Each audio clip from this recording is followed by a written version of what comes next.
네, 안녕하세요. 어느 때보다 좀 쉽지 않은 시장을 보내고 있습니다. 또 이런 날이 오면 또 좋은 날도 오겠죠. 그러니까 지금 이 상황에 굳이 막 흔들릴 필요는 없다고 생각을 합니다. 다만 제가 우려되는 걸 좀 몇 가지 이야기해 볼게요. 자, 미국 시장이죠. 나스닥 차트입니다. 가능하면 지금 단기 저항 돌파하면 추가적인 상승 가능하다고 말씀을 드렸었는데, 가능하다면 나스닥이 이 가격에 왔을 때 매도해서 현금을 챙기는 것이 좋을 거라고 생각이 들어요. 그렇게 되면 우리나라 시장도 여기쯤 왔을 때 한국 시장에 보유한 자금도 어느 정도, 뭐 다 현금 알 수는 없겠죠. 근데 어느 정도 현금 비중을 좀 높이는 게 여러모로 좀 안전할 것 같아요. 이유를 좀 말씀드릴게요. 제가 투자하면서 중요하게 보는 지표들이 있어요. 아주 원론적인 거지만 그 지표 중에 대표적인 게 뭐냐면 그 중에서 이격도입니다. 차트가 얼마나 빨리 상승을 했고, 그것도 그냥 상승이 아니라 이례적인 상승, 그리고 이례적으로 큰 상승, 이걸 중요하게 봅니다. 왜냐하면 큰 상승이 나오고 나서는 그 뒤로부터 세력들이 던지기 때문에 하락이 만들어지기 때문에 그런 거죠. 특히나 제가 계속 우려했던 게 미국 시장의 막대한 거래 대금이에요. 이 거래 대금을 소화하려면 그만한 돈들이 또 들어와야 되는데 지금 금리가 내려가는 추세에 놓여져 있죠. 그렇게 되면 엔캐리 청산이 왜 나오겠어요? 엔화의 가치가 저렴하기 때문에 상대적으로 엔화를 통해서 투자를 할 수 있단 말이죠. 그런데 이제 엔화의 가치가 상승하게 되면 이러한 자금들이 줄어들게 된다는 거죠. 조금씩 서서히 줄어들게 되거나, 아니면 시장의 큰 충격으로 인해서 환율이나 금리 문제로 인해서 한 방에 줄어들거나,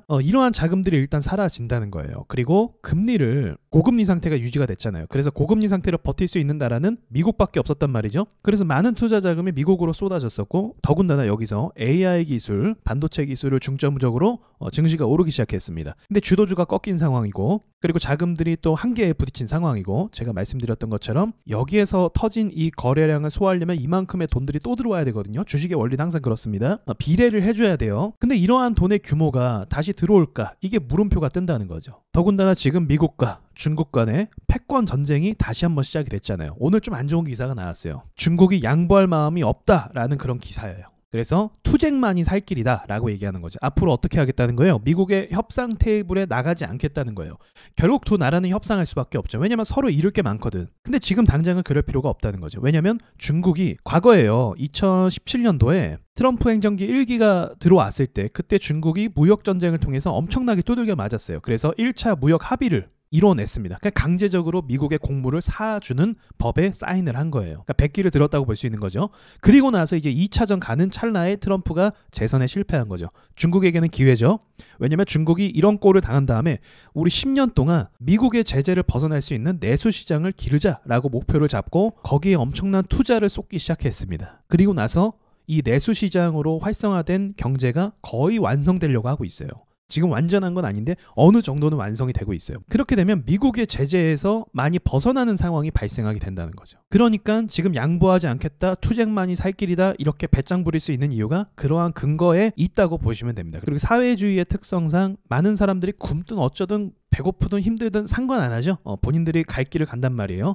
이제 그런 부분 때문에 이러한 경쟁이 심화될 가능성이 있다는 거죠. 그러니까 대외적으로 증시가 올라가기 위해서는 기업에게 기대감이 생기고 이 상황이 좀 나아지고 사실 좀 순탄해야 되는 건데 그러한 상황이 없다는 겁니다. 그래서 이렇게 차트에서 나오는 폭락, 그러니까 그냥 조정이 아니죠. 사실은 폭락이 나왔잖아요. 어떤 폭락? 악재를 달고 폭락을 했단 말이에요. 그래서 차익 실현 물량과 이 거래량들 감당하기 어렵고 대외적인 여건 때문에 일단 현금화하는 게 안전하다는 게 당연한 판단이 될 거예요. 만약에 시나리오는 또 바뀔 수도 있는 거잖아요. 주식은 무슨 일이 일어날지 모르는 거니까. 그래서 주도주가 만약 나오게 되면 그 주도주를 판단해서 제가 그때 또 말씀을 드리도록 할게요. 우리나라도 마찬가지로 무조건 안 좋으리란 법은 없어요. 그렇죠? 어느 순간 갑자기 뭔가가 튀어나올 수 있어요. 근데 지금은 그런 게 아니니까 보수적으로 보자는 거죠. 어떤 분들은 이제 미국 주식에다가 연금도 가입하고 그리고 이런 것도 많이 하더라고요. 비투도 많이 시작했고 해서 투자를 많이 하는데, 뭐 투자야 뭐 여러분의 판단이긴 하지만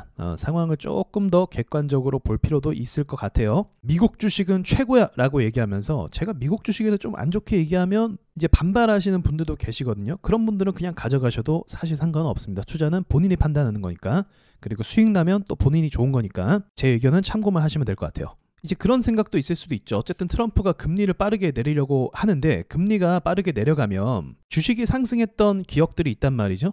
그런데 이걸 아셔야 돼요. 금리라는 건요, 그렇게 한 번에 지금 4.5%인데 이 금리가 갑자기 1%대로 내려가는 일은 없습니다. 이거는 정말 중대한 어떤 경제 위기, 금융 위기, 그러니까 2008년도 서브프라임 또는 2020년도 팬데믹, 이런 사태, 정말 국가적으로 재앙 사태가 만들어져야, 전 세계에 충격이 가해질 만한 사건이 터져야만 이렇게 급속도로 금리를 내릴 수 있는 것이기 때문에 트럼프가 금리를 내리는 거 원하지만 이런 식으로 내리는 걸 원치 않을 거예요. 그건 역시 시장에 충격이 될 수도 있거든요. 그래서 4.5에서 그 다음에 그죠? 4%나 그 다음 3%대 진입하고 그 다음에 2%대 진입해서 여기서 멈출 수도 있어요. 또는 3%대에서 멈출 수도 있어요. 그래서 금리가 주는 호재도 이제 예전 일이 되었다고 볼 수가 있는 거죠. 과거에 2008년도 서브프라임 때도요.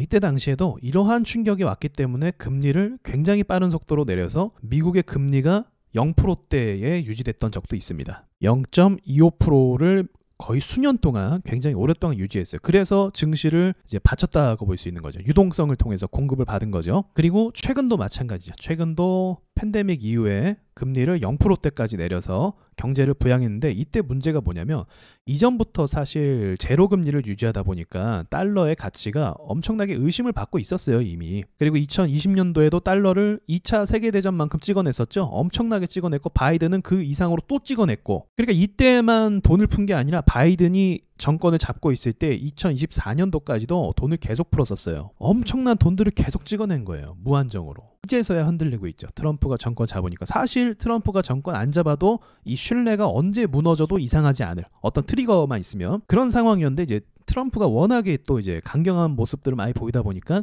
이 신뢰, 국채 가격이 갑자기 폭등하고 이러한 상황이 만들어져서 좀 문제가 되고 있는 거죠. 아무튼 금리로 인한 호재는 조금 기대하기 어려울 것 같아요. 그래서 언론에서 이 침체를 많이 이야기하거든요. 그전에도 침체를 막 이야기했었잖아요. 근데 그때는 제가 봤을 때는 진짜 침체는 아니었어요. 그래서 제가 말씀드렸죠. 침체가 아니라 서민 경제 위기였습니다. 정확하게 말하면.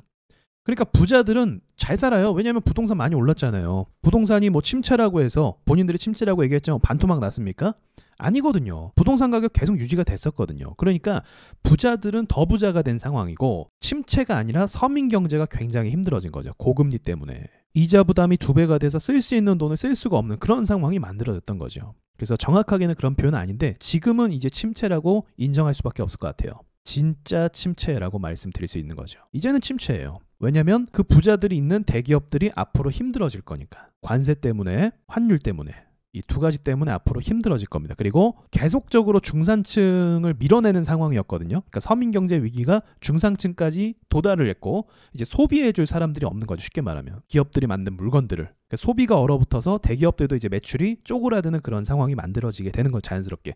그래서 진짜 침체가 앞으로 이어질 가능성이 상당히 높습니다. 거기다 플러스 뭐가 있어요? 중국과의 이런 패권 경쟁까지도 붙게 되면 좋을 일이 진짜 없죠. 진짜 좋을 일이 없어요. 그래서 앞으로 증시의 상승 방향은 어디에 달려있냐면, 우리나라도 마찬가지인데 정부가 어떤 걸 지원하고 어디에 정말 공격적으로 투자를 하는지, 이게 굉장히 중요합니다. 예를 들면 우리나라 같은 경우 퓨리오사, 이 회사가 아직 상장을 하지 않았는데 메타에서 1조 이상 원의 돈을 제시했는데 거절했죠. 거절했는지 뭐 했는지 뭐 서로 안 맞았는지 자세히는 알 수 없지만 어쨌든 우리나라 기업으로서 이런 회사를 어떻게 해요? 우리나라가 정부에서 밀어주게 될 가능성이 굉장히 높은 거죠. 이런 회사뿐만이 아니라 이제 새로운 로봇 기술 가진 회사도 밀어줄 것이고, 이런 식으로 미래적인 측면을 가진 기업들을 이제 밀어주는 시대가 올 것이다 라고 전 생각하고 있어요. 거기 안에 바이오도 아마 포함이 될 거예요. 또 이런 기업들이 금리가 어쨌든 낮아질 거죠. 우리나라도. 금리가 낮아져서 돈을 빌리기도 또 수월해지고,